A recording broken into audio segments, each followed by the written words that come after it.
This weekend and next, the Apollo Chamber Players present their final performances of their season in a program simply called Freedom.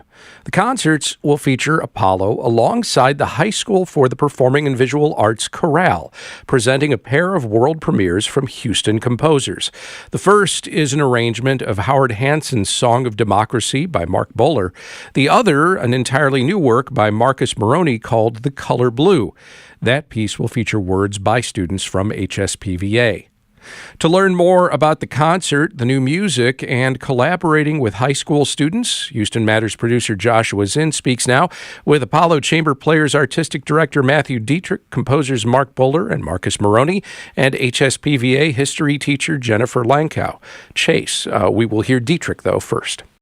Our season is around the concept and the ideals of democracy. It's titled We the People, fashioning a program around kind of these scaffolding of these major kind of ideals of democracy, starting with liberty. We move to opportunity, and then diversity, with the two bookends, liberty and freedom. They go hand in hand, and they mean so much in what this country stands for or what it should stand for. So approaching HSPVA, this wonderful Houston Public Arts high school, I thought it would be great to have an intergenerational conversation about what democracy means, what freedom means to these students. I am now solidly in my middle-age years. Apollo will be entering its 18th season. It gives us this perspective of looking at the different generations, the older, the younger, and how that kind of intermixes with the messiness of democracy, but kind of giving them a voice in the cacophony of what is going on right now was very important in this final concert.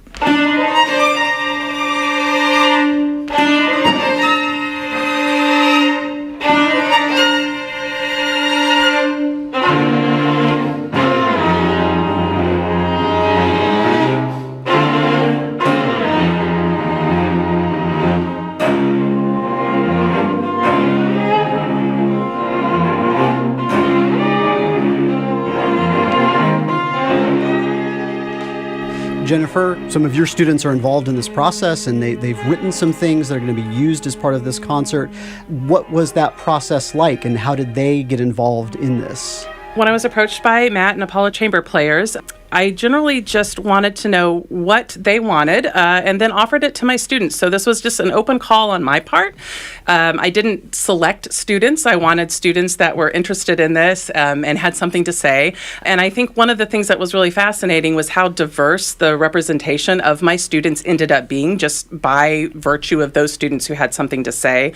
Many of them are either first or second generation students, American citizens, and it's also really fascinating for me as an advanced placement United States history teacher. I have taught these students this year U.S. history. We start in 1491, the year before the Europeans come, and they have layered that knowledge that they have learned throughout the year into their pieces. And it was just really fascinating and very rewarding to read the pieces, to see them add those little clips in. I read things about Vietnam and George Washington's farewell address in their understanding of what democracy means to them as 17-year-old students who are looking at the right to vote very soon.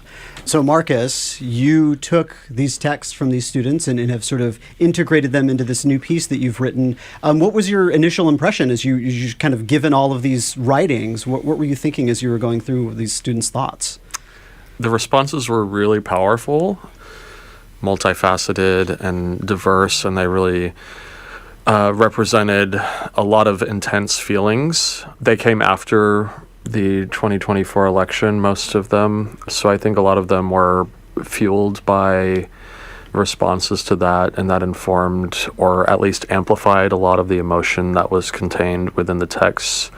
One of the biggest challenges was kind of picking what to use and what, unfortunately, I wish I could have used everything, but the piece would have been 2 hours long.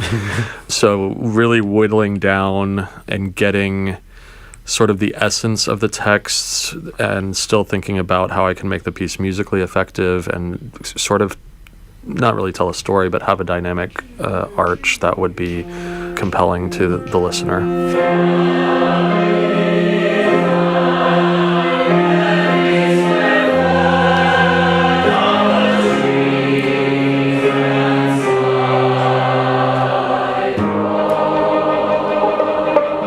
So how did you kind of decide, okay, these are the words I want to keep, and then how did you consolidate all that into a piece that would work musically for you? I had, a binder with all the text in it and many different colors of highlighting. There were phrases that kind of I would think about when I was having coffee in the morning and wasn't looking at the binder or something, and would keep coming back into my head. And so, those really became sort of anchor points. The color blue is one of them. There's this beautiful poetic 5-line segment in one of the writings about the color blue that I thought was really expressive and hopeful and musical.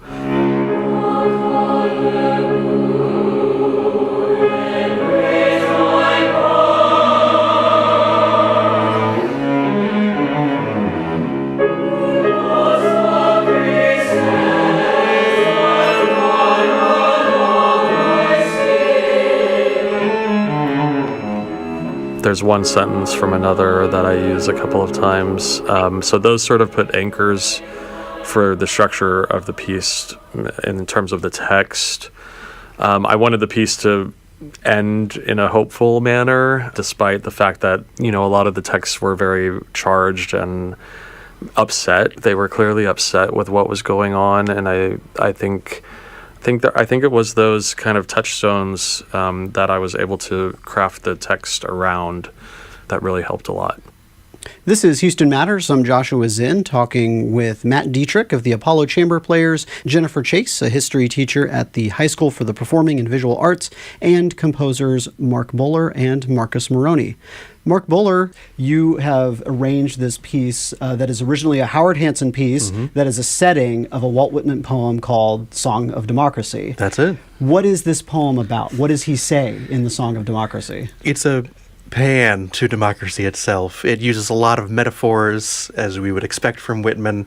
It goes through a lot of kind of storytelling in a kind of abstract way, but talking about what this means to us. And for someone like Whitman, I mean, we look historically, that was someone for whom democracy was a lot more present than I think for many of us. I mean, he'd worked as a nurse during the Civil War on these battlefields. He wrote about it in many of his writings. And so I think for someone like him, it meant something more profound than it does for those of us who've never really had to think about it. That's why I love on this project with PVA and Marcus, young people who think about this in a new way based on what they see and don't just react but put it in context. And that's what education is. But this piece is really interesting. So it takes this poem from the late 19th century and sets it in the late 50s. And so we look at the time period then, right? This was a very interesting time in American history, 1957. Things had changed. Things were continuing to change. There was a new kind of order coming to things. And democracy, again, meant something new to people in a time of post-World War II and McCarthyism. Someone like Hanson, I'm sure, was looking at the world saying, what does this mean now? So for him to turn to Whitman and explore this musically in this really big, dramatic way is really interesting. And I'm really happy for such a rare piece that Apollo is bringing it back in a way that more people can hear now.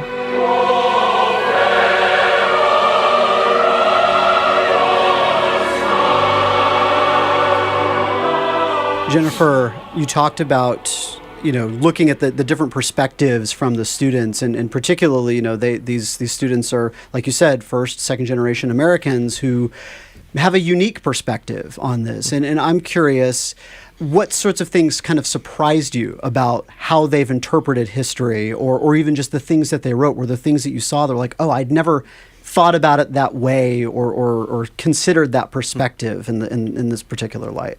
I think overall, one of the things that did surprise me a little bit, because most of them did do their writing after the inauguration this year, was an element of hope, because it was I saw a large dichotomy. There were some writings that were, quite frankly, dark, and they did not have hope. But there were more of the writings that seemed to have a level of hope with enough context behind them that leads me to believe it's not as innocent as we sometimes think children are. Children are like, we raise them to be hopeful. We protect them to be hopeful. But they had context from history to see that there is something to be hopeful for. And of course, as a public school history teacher, I have to be really careful about walking a line. I have certain professional responsibilities and obligations that I need to keep in mind when I'm talking about current events or politics, et cetera. But one of my students came to me and said, it seems really dark now, but we just spent 2 weeks talking about 1968 and the Days of Rage and the shootings at Kent State and what was going on in the heat of Vietnam.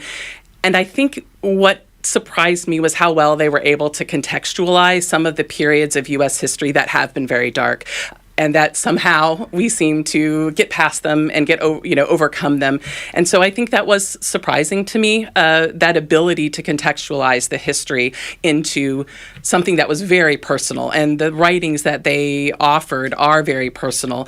And they also used a lot of color imagery, which I was surprised at. I saw that throughout their pieces. There was a lot of imagery about red, white, and blue that I saw in multiple pieces that I didn't necessarily expect, but they really drew on those colors in very different ways, but using those themes of America, red, white, and blue, and how that affected them or how that related to them personally. Jennifer Lankow Chase teaches history at HSPVA. You also heard violinist Matthew Detrick and composers Marcus Maroney and Mark Bowler all talking with Houston Matters Joshua Zinn.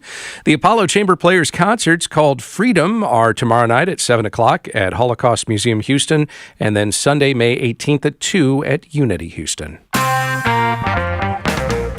And that'll do it for today.